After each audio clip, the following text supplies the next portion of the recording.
యేసు ఆ చిరకను పుచ్చుకొని సమాప్తమైనదని చెప్పాను. మరి మాట మరి యేసు ప్రభుల వారు 6వ మాటగా చెప్పినట్లుగా మనం చూస్తూ ఉన్నాం. సమాప్తమైనదని మనం ఎప్పుడు చెప్తామండి? ఏదైనా పనిని ప్రారంభించిన తర్వాత, ఆ పనిని పూర్తి చేసిన తర్వాత ఈ పని పూర్తి చేశాను అని చెప్పేసి చెప్తాం. యేసు ప్రభుల వారు కూడా దేవుడు తండ్రి తనకు అప్పగించిన పనిని పూర్తి చేశానని గ్రహించి మరి 6వ మాటగా ఏమంటున్నాడు? సమాప్తము అయింది, నువ్వు ఇచ్చిన పనిని నేను పూర్తి చేశాను. దేవుడికి మహిమ కలుగును గాక. హల్లెలూయా. మనం కూడా దేవుడు ఇచ్చిన పనిని మనం పూర్తి చేయవలసిన వారమై ఉంటూ ఉన్నాం. ఒక్కొక్కరికి ఒక్కొక్క తలంతు దేవుడు ఇస్తూ ఉంటాడు. ఆ తలంతును దేవుడి సందులో మనం ఉపయోగించుకొని దేవుడి పనికి మనం ప్రయాసపడవలసిన వారమై ఉంటూ ఉన్నాం. అనేక ఆత్మలను రక్షించడానికి ఆయన ఈ లోకానికి వచ్చి, ఇదిగో నేను దప్పికొడుచున్నానని చెప్పి దప్పిగా తీర్చుకొని ఆయన సమాప్తమైందని తెలియపరుస్తున్నట్లుగా మనం చూస్తూ ఉన్నాం. దేవునికి మహిమ కలుగును గాక. హల్లెలూయా. కాబట్టి ప్రియ సహోదరి సహోదరులారా, మరి అక్కడ దేవుడు తన పనిని సమాప్తము చేసి సమాప్తమైందని తెలియపరుస్తున్నట్లుగా మనం చూస్తూ ఉన్నాం. ఆంధ్రులు ఆరంభ సూర్యులు అంటారు. ఆంధ్రులు ఎవరంట? ఆరంభ సూర్యులు. ఎందుకంటే ఏదైనా పనిని చిటికలో ప్రారంభించేస్తారు. ఏదైనా అనుకుంటూ తడువు పనిని ప్రారంభిస్తారు, అయితే దాన్ని ముగించడం మాత్రం చేయలేరు. అదే మనకున్న వీక్నెస్, లేకపోతే బలహీనత. కాబట్టి ఏదైనా పనిని ప్రారంభించినప్పుడు దాన్ని మనం పూర్తి చేయవలసిన వారమై ఉంటూ ఉన్నాం. బైబిల్ చదువుదామని స్టార్ట్ చేస్తాం. మొదటి 2-3 అధ్యాయాలు ఆది కాండంలో బాగా ఒకరోజు తర్వాత ఒకరోజు, 2 రోజులు, 3 రోజులు, 10 రోజులు చక్కగా 10 అధ్యాయాలు చదివేస్తాం. కానీ తర్వాత నుంచి మనం ఇంకా చదవలేము. దేవుని మందిరానికి ఒక్క వారం కూడా వదలకుండా రావాలని అనుకుంటాం. ప్రారంభంలో జనవరి 1 నుంచి ప్రారంభిస్తాం. 1 నెల జనవరి నెల ఫుల్గా వస్తాం. ఫిబ్రవరి నెల 2 వారాలు వస్తాం. మార్చి నెల 1 వారం వస్తాం. ఏప్రిల్ నుంచి మనం కనబడం. ఈ విధంగా మన జీవితాలు ఉంటాయి. కానీ ప్రియ సహోదరి సహోదరులు, దేవుడు ఏమంటున్నాడంటే, నువ్వు ఏదైనా పనిని ప్రారంభిస్తే దాన్ని నువ్వు పూర్తి చేయాలి. దేవుడు అదే చేశాడు. తన తండ్రి తనకు అప్పగించిన పనిని పూర్తి చేశాడు. దేవునికి మహిమ కలుగును గాక. హల్లెలూయా.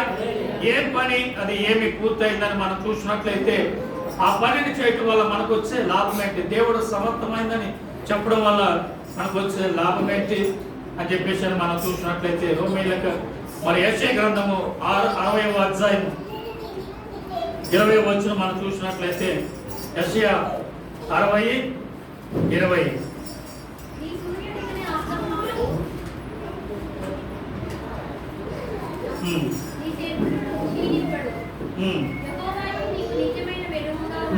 నీ సూర్యుడికి అస్తమించుడు, నీ చంద్రుడు క్షీణింపుడు, యెహోవాయే నీకు నిత్యమైన వెలుగుగా ఉండును, నీ దుఃఖ దినములు సమాప్తమాయెను. దేవునికి మహిమ కలుగును గాక. హల్లెలూయా. ఎప్పుడైతే యేసు ప్రభుల వారు ఆ శిలువపై సమాప్తమైందని పలికి ఉన్నాడో, అప్పుడు ఈ లోకములో లేకపోతే పరదేశంలో మనకి మన యొక్క దుఃఖ దినములు సమాప్తములాయెను. మన యొక్క దుఃఖ దినములు అంటే ఏమైపోయాయంట? సమాప్తములాయెను. మన దుఃఖ దినాలైనా పూర్తి చేసేసాడు. ఇంకా అక్కడి నుంచి మనకి ఏముండదు, ఇక దుఃఖము ఉండదు, సంతోషం, ఆనందం, నిత్య వెలుగు. అందుకని అంటున్నాడు, సూర్యుడికి అస్తమించడు, చంద్రుడికి క్షీణింపడు, యెహోవాయే నీకు నిత్యమైన వెలుగుగా ఉంటాడు. దేవునికి మహిమ కలుగును గాక. హల్లెలూయా. ఇక నీకు దుఃఖ దినములు, ఈ లోకంలో ఎంతో దుఃఖం, మనకి ప్రతి దినము కూడా దుఃఖమే దుఃఖమే దుఃఖమే. లేచిన దగ్గర నుంచి పడుకునేంత వరకు కూడా ఏదో ఒక సమస్య, ఏదో ఒక ఇబ్బంది, ఏదో ఒక బాధ, ఏదో ఒక ఆలోచన మనం ఏం చేస్తూ ఉంటుంది? దుఃఖం పెడుతూనే ఉంటుంది. దేవుడి పట్ల ఎప్పుడైతే నమ్మకం విశ్వాసం కలిగి సమాప్తమైందని చెప్పిన దేవుడి పట్ల నువ్వు నమ్మకం విశ్వాసం కలిగినప్పుడు నీ దుఃఖ దినములు ఏమైపోతాయి? సమాప్తములైపోతాయి. దేవునికి మహిమ కలుగును గాక. హల్లెలూయా.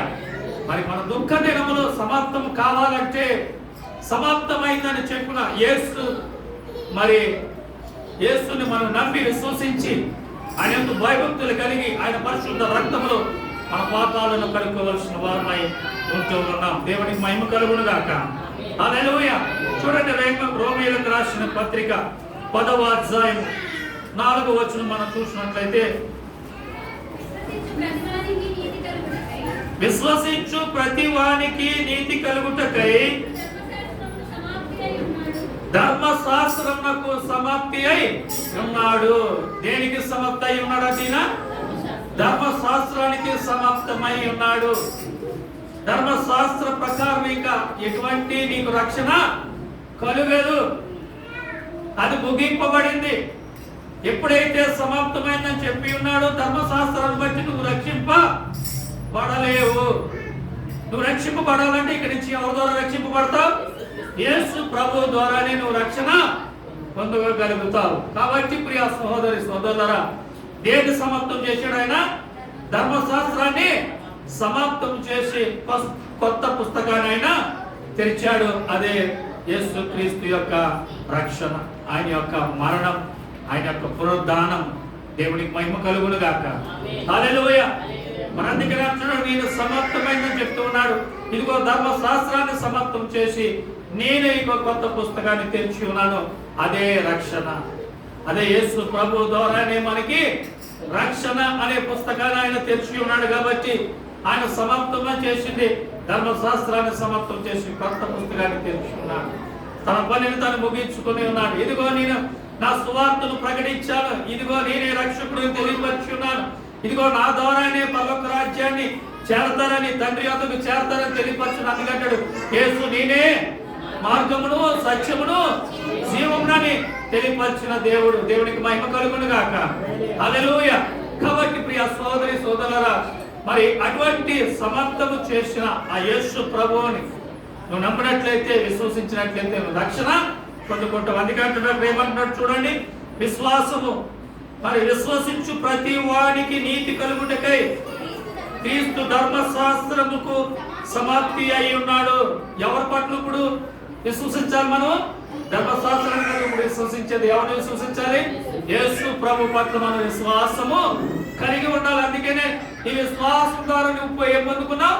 రక్షణ పొందుకున్నావు అని చెప్పి దేవుని వాక్యం సెలవిస్తూ ఉంది. దేవునికి మహిమ కలుగును గాక. హల్లెలూయా. ఆ తర్వాత మనం చూసినట్లయితే యోహాను రాసిన సువార్త 4వ అధ్యాయం 34వ వచనం. యోహాను రాసిన సువార్త 4వ అధ్యాయం 34వ వచనం. యేసు వాటిని చూచి నన్ను పంపిన వాని చిత్తము నెరవేర్చుటయు ఆయన పనిని తుదముట్టించుట నాకు ఆహారమై ఉన్నది.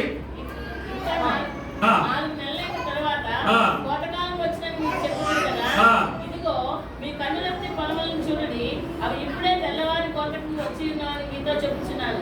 విత్తువాడును పోయివాడును కూడా సంతోషించినట్లు పోయివాడు జీతం పుచ్చుకొని నిత్య జీవాంతమైన ఫలం సమకూర్చుకొచ్చున్నాడు.